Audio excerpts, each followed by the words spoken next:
Hello, I am Sir Kim, your English teacher. Are you ready for this week's lesson? Before we start, here are some reminders. I-ready ang iyong ballpen, pad paper, at module. Basahin at unawain mabuti ang mga instructions sa bawat learning task. Iwasang magusot, madumihan, mapunit, at higit sa lahat, ang mawala ang iyong module. Magpagabay lamang kay mami, daddy, ate, kuya, o kung sino mang nakatatanda sa iyo. Ikaw pa rin dapat ang sasagot sa bawat learning task. Huwag kalimutang isulat ang iyong pangalan, section, pati na rin ang learning task number na sinasagutan mo. Pwedeng i-pause ang video para mas mabasa o maunawaan mo ang mga instructions. Kung may tanong, gaya nga ng sinasabi ng lola ni Cardo, huwag mahihiyang magtanong. Last week, we discussed about affixes and its two classification, prefix and suffix.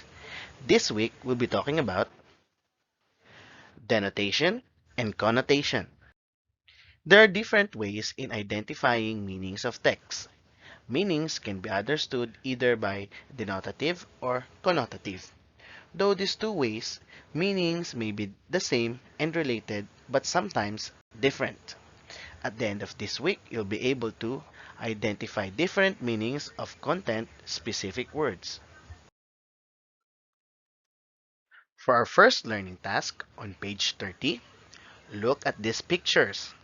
Which picture tells you things with color blue? Which pictures tell you the feeling or emotions of being blue? Write the number of the picture on your paper.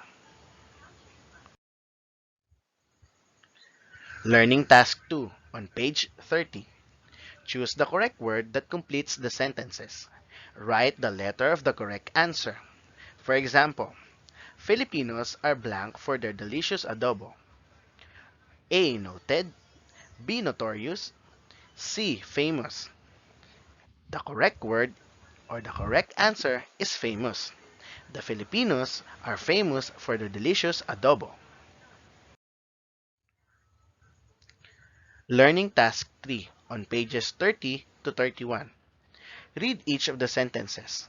On your paper, copy and underline the word in the parentheses that best fits the sentence. Example, Aling Lolita's restaurant is furnished with old or antique furniture. The appropriate answer is antique. Aling Lolita's restaurant is furnished with antique furniture.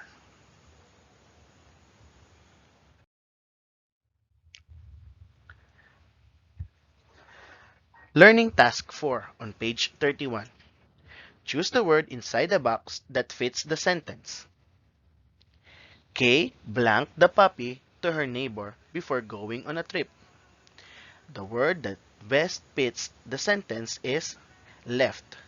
Kay left the puppy to her neighbor before going on a trip.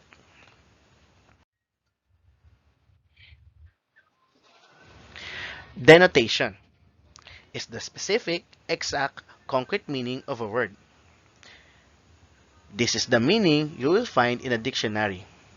The things with the color blue like car, blueberries, bird, fish, and cap refer to the meaning of the color blue.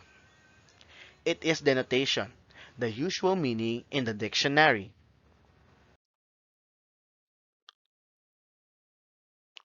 Connotation is an idea or quality that a word makes you think about in addition to its meaning. It refers to the emotion associated with the word. Sometimes it has a social or cultural implication. It can be positive or negative.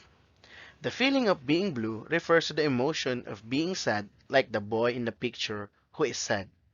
It is a connotation, the emotional, contextual, cultural meaning to a word.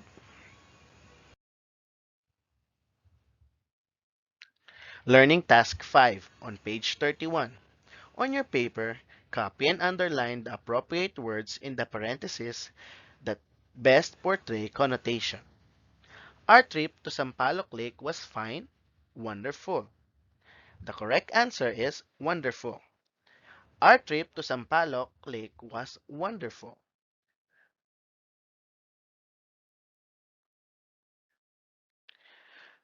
Learning Task 6 on page 32. Denote the meaning of the following words using a dictionary.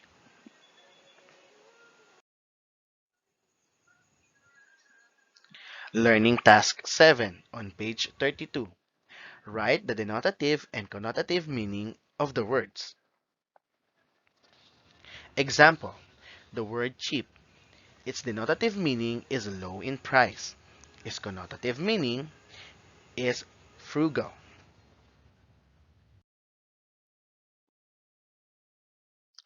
Learning Task 8 on page 32. Use the 10 words on the table on Learning Task 7 in your own sentences.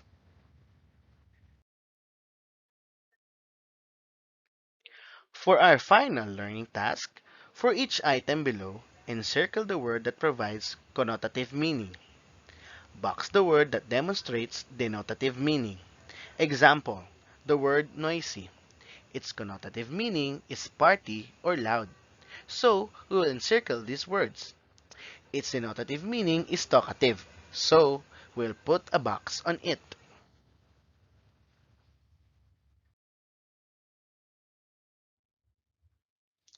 I hope that you learned about connotation and denotation.